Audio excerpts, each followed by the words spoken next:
Hello and welcome to Talk a Good Game, and it's a preview of the big one. It's Chelsea at the London Stadium against West Ham United in association with our sponsor Royal London Watches. Now I normally ask my guests for their thoughts on the teams, but I've got a different series of questions for them tonight. Gonzo, is this the manager of the year we're coming up against? If it was May, would this manager get manager of the year?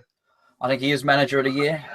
I do think that Chelsea, Abramovich in particular, wanted Guardiola, and I think Conte was their second choice, and I think he's probably now pleased that Guardiola turned him down, went to City, and his second choice looks to be the one that's acclimatised to the Premier League the best.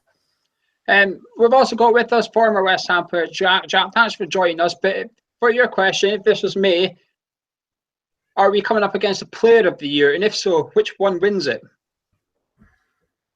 It's tough, isn't it? I mean, Chelsea as a team have been fantastic. You could even go as far down as the likes of Victor Moses. Alonso have been fantastic. But obviously, Diego Costa's been in wonderful form. Kante, and of course, Eden Hazard looks like he's really found that form that he had a couple of years ago. So look, they're in a good place at the moment. They're playing well, but you know yourselves how special the West Ham Chelsea games are, especially under the lights, and of course at the Olympic Stadium this time. It really is going to be a cracking game. Gonzo, I think Jack's just giving your answer away there, but are we also coming up against the signing of the season? What, Batshuayi? Aha, very good. What, Kante? Yeah. Well, you've only got to look at Leicester, then look at Chelsea. They needed someone. They probably haven't. I think they thought Matic was going to be that guy when they bought him, but actually you've got to look. He's the new Makalele, if you like. So yeah, he's very, very, very good.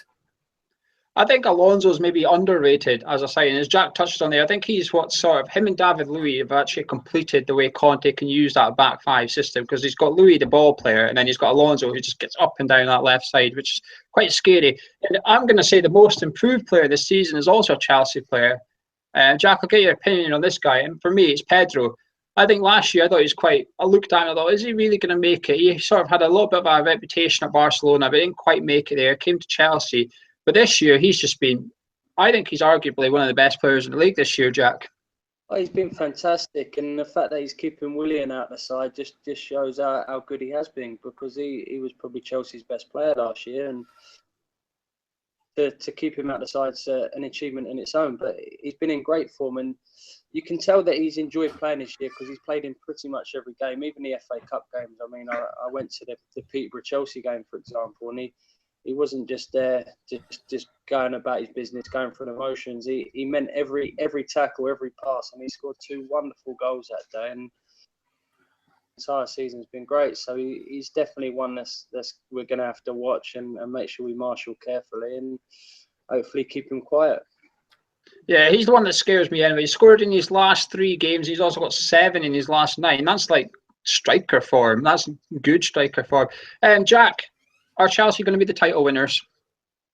I think so, yeah. I think the gap's too big now, isn't it? And I think as long as they can just keep ticking over, keep winning their games, I think eventually they'll go on to win the league. However, the places below it are all up for grabs, aren't they? I mean, second all the way down, right to the bottom of the table. It's going to be tight in the relegation spaces, tight for the European spaces, and of course tight for that second, third and fourth spot.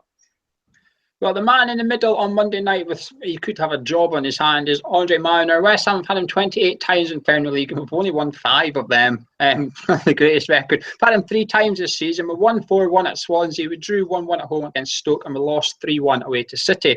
Chelsea have also had him 28 times in the Premier League, but they've won half of them. They've had him 3 times this season. So 2-2 away to Swansea, and they beat Leicester 3-0 twice. But let's talk about West Ham. Let's talk about the big man, Gonzo. Is it a massive lift that Andy Carroll is going to be fit on Monday night? Yeah, absolutely. I think he's probably the only chance we have. Bearing in mind Antonio's out, we're not going to out-football Chelsea. We're just not. They've got a very good system. Conte's got that tactical discipline. I would imagine one of the only ways we're going to get behind them, bearing in mind the pace been taken out of the team, is for Andy Carroll to do something and for us to get service to him. So it's we would have been blunted without him. So it's a big, big plus, yeah. Would you agree with that, Jack? I mean, he's got 5 in 3 London derbies, Andy Carroll. He's scored 2 in his last 3 against Chelsea. Yeah, no, he's a fantastic player, isn't he? And it's not just his goals that he brings to the team; it's his presence. It's everything that goes with having Andy Carroll on the team sheet. The moment you see his name on there as an opposition defender, instantly you're thinking, right, I'm in for a tough game today. And he seems to really lead by example from the front. He challenges for everything. He puts himself about. He works hard. And obviously in possession, his quality is different gear, and hopefully he can continue his good form. He seems to like he's got over his main injury. Obviously missed the last one, but hopefully he'll be back and looking to make up for missed time now. Well, West Ham have only got a 21% win rate without Andy Carroll, but with Andy Carroll, we've got a 50% win rate. Jack, big question. I don't think there's a right answer for this one. What formation do we play against Chelsea? How do we approach this to get something out of it? Look, it's a tricky one, isn't it? I think, do you change your formation? Do you go free at the back? Do you go and press them? Do you sit off them and let them have the ball? It's a tricky one, and it seems so far this season, whatever Chelsea have come up with, they've pretty much found a way to win. So for me, I think Slavan's just got to go out on the training pitch and just do what he's been doing all year. Select the best team that he's got, the best 11 players, focus on themselves and just send the boys out there with the same messages he gives them every week and the focus on them rather than trying to worry about stopping Chelsea too much. Gonzo, do we play with a right back or a right wing back, and who fills that role? I think he's going to keep the formation. So if he keeps the formation, we play with a right back. Who is going to fill that role? Kiate is going to fill that role purely and simply because it allows a deferral. He can defer the toughest decision he's got, which is which two to pick in central midfield. He don't want to drop Obiang, he don't want to drop Noble, he don't want to drop Kiate, and playing Kiate at right back means he can keep them all in the team and keep them all happy. Obviously, the decision will have to be made at some point, but I think that's what we're going with, yeah. Jack, do you think Andre Ayew deserves a start? Antonio's missing through suspension, so do you think this is the chance for our record signing to sort of shine and show West Ham fans what he's capable of? Yeah, look, it was great for him to get his goal the other day, wasn't it? And hopefully that's given him a little bit of confidence. And he's another one who's going to be looking to make up for lost time, isn't he? He's got a good run in the games between now and the end of the season. Such a shame to be missing Antonio because he's been, well, for me, he's been our best player this season. So it's an opportunity for someone to go in there, and why not Ayew? He's the big money man. He's got a point to prove, and where better to start than against Chelsea under the lights at the London Stadium. No, that's who I would like to see start up front with Carroll. I would like to see 4-4-2 in this one and just go for it. Gonzo, is it important that, well, I want to see 4-4-2. You think we're going to stick with the same formation. So does Bilic need to sort of play Lanzini in the role he finished the game against Watford, where he moved in that centre position? He's got 7 goals and 11 derbies. He loves a London derby, Lanzini.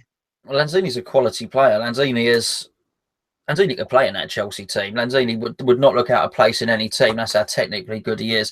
We need to keep him central. We need to keep him in a position where he can dictate play. He used to play Payet wide quite a lot. You sort of would understand it because Payet used to cut in and shoot. Also, Payet had a very, very good cross on him. So I would almost just swap those positions and you put Ayew in from the start where Antonio would have played and keep it the same, really. Jack, what's it like being a player away to play Chelsea? I had a look. You've played Chelsea a few times. You didn't have the best records against them, unfortunately. I think you've got 1 point against them or something like that. But what's it like in that change room as a footballer? I know it was Upton Park, but what's it like being a West Ham player before Chelsea?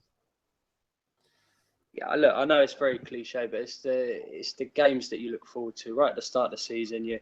You have a look for the big games against the big clubs, and especially the home games, London derbies. There's nothing better, and the players would be excited for this. They would have been gearing up for it, especially the last couple of weeks. And it's even better. It's a Monday night. I know I keep saying it, but there's always a special feel at night games, and be any different. The fans are going to be up for it. The players are certainly going to be up for it, and it's a sort of game as a player. You go out there, you know if you put in a good performance or you score a special goal, that the fans will remember it for a long, long time. Indeed we will. Before I ask these two if they're confident and what their predictions are, you can join us on the boats before the game on Monday night. Simply email us hammerschat@gmail.com or get in touch with us. Any of the links below. We've got our Twitter and our Facebook links below. Get in touch and come join us for a beer before the game. Gonzo, Are you confident for this one? I mean, is it a case of we've got nothing to play for now, so pressure's off? And Alex Ferguson always said it's easier to do the chasing than it is to be chased. And right now, Chelsea are up at the top. And while there's a gap, there's a lot of teams probably looking at this fixture thinking West Ham can do us a favour here. We did it to Tottenham last year. Yeah, I'm not confident particularly, but West Ham do have a record and a history of piddling on other people's fireworks, for want of a better word. And, you know, be it Man U or, as you say, Tottenham, we have scuppered quite a few title challenges, and they've floundered when teams have come to West Ham. So it would not surprise me if we did stick a spanner in the works. But I'm not confident that we'll go out and beat Chelsea. No, how could you be?